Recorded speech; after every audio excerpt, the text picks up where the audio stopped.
E Davi não se compara. Por várias vezes Davi falava com Deus e Deus com ele, por meio do louvor, da oração.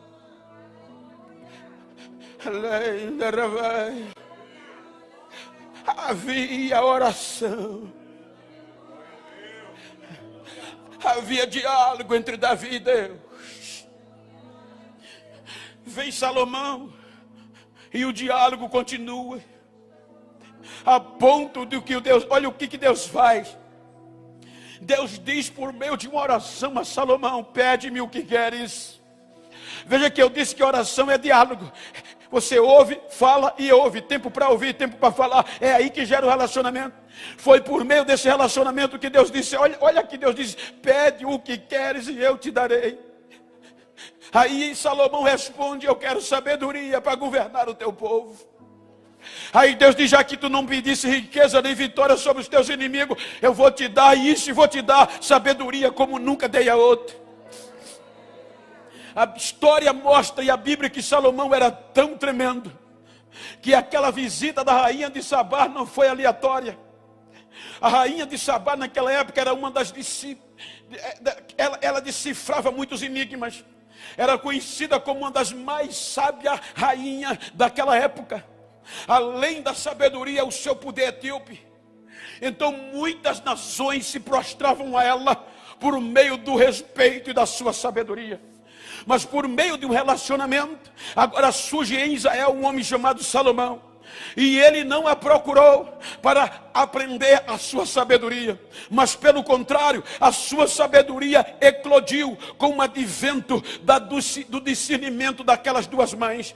Então a notícia chegou em Etiópia que havia um rei agora em Jerusalém que era mais sábio do que a rainha de Sabá. Aí veja que isso a perturbou, tudo por meio de um relacionamento com Deus. Então isso a perturbou. E como ele não a procurou, então ela queria saber quem era este Salomão, que ouvia falar dele, que ele era sábio e ele era rico mais do que o seu poder. Então ela faz uma viagem longa, com muitos presentes, só para saber e ver se era verdade. Veja que quando ela chega em Jerusalém, só em ver a veste dos empregados de Salomão, a estrutura, ela já se admira. Veja que a Bíblia diz que ela propôs fazer pergunta, enigmas a Salomão, para ver se ele era sábio. E a Bíblia diz que de todas as perguntas que ela fez a Salomão, não ficou uma sem resposta. Aí ela disse: não me contaram nem a metade do que eu estou vendo. É maior do que eu posso acreditar. Isso é Deus, isso é relacionamento. Quer ter sabedoria, ore. Quer ser alguém, ore. Nunca abra mão da oração, do diálogo com Deus.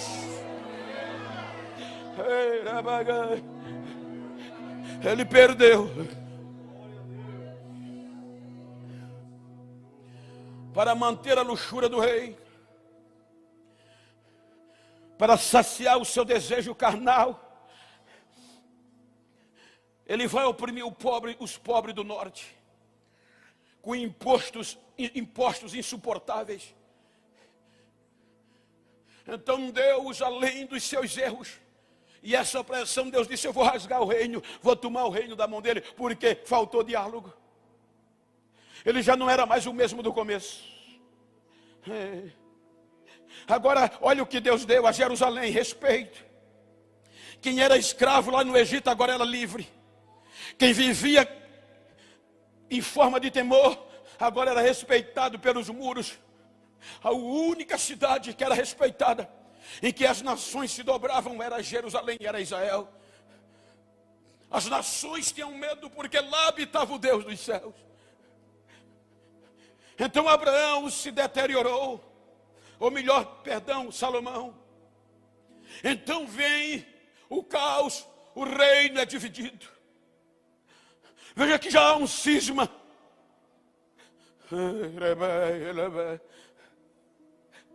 E Jerusalém não subsiste.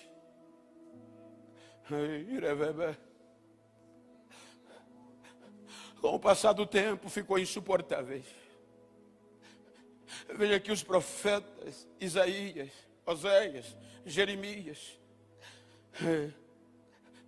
foram levantados para evitar o pior.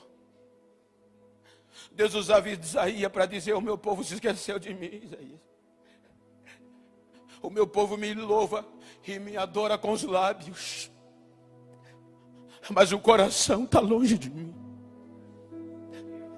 Deus estava lamentando a falta de um relacionamento, porque o povo estava orando a outros deuses e não mais a Ele, apesar de tudo que Ele tinha feito.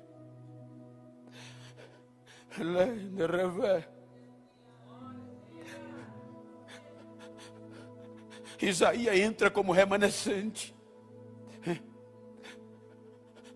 mas o povo não deu ouvido. Diz a história que Manassés matou Isaías de uma forma bruta, rachando ele no meio, como se fosse um pedaço de madeira, serrando em morte terrível. Ele pensou: eu vou acabar, agora não vai haver. Aí quando ele pensava que Deus tinha esquecido, aí Deus vai na cidade de Anatote e encontra o remanescente que estava temeroso. Escolhe Jeremias, e Jeremias entra como uma voz para buscar de volta o relacionamento. As iniciativas sempre foram de Deus.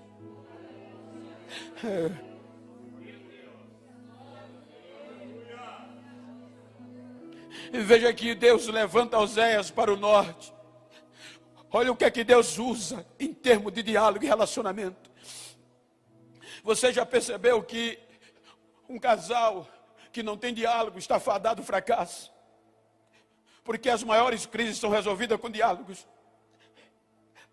Aí Deus manda Oséias lá para o norte e diz: Oséias, quando tu chegar no norte, vai em um prostíbulo e se apaixona por uma prostituta, uma mulher sem respeito, sem identidade, sem valor. E você propõe tirar ela da prostituição. E Oséias faz isso. Leva a mulher sem valor para casa, sem identidade, sem moral. E Deus disse: ama ela de todo o teu coração. Dá filho, dá nome, dá identidade a ela. E ele fez. Quando a mulher Gomer estava no ápice do amor de Oséias, ele amando o relacionamento, ela sentiu saudade da prostituição, largou a casa, largou o marido, largou os filhos e voltou a se prostituir. Aí Deus disse: Oséias, vai lá e traz ela de volta. Talvez tu não amaste ela o suficiente, mas vai e ama mais do que o que tu amava. E quando Israel te perguntar: que loucura é essa que você está fazendo? Você vai dizer a Israel: assim diz o Senhor, assim fizeram vocês comigo, mas eu quero vocês de volta, voltem para mim.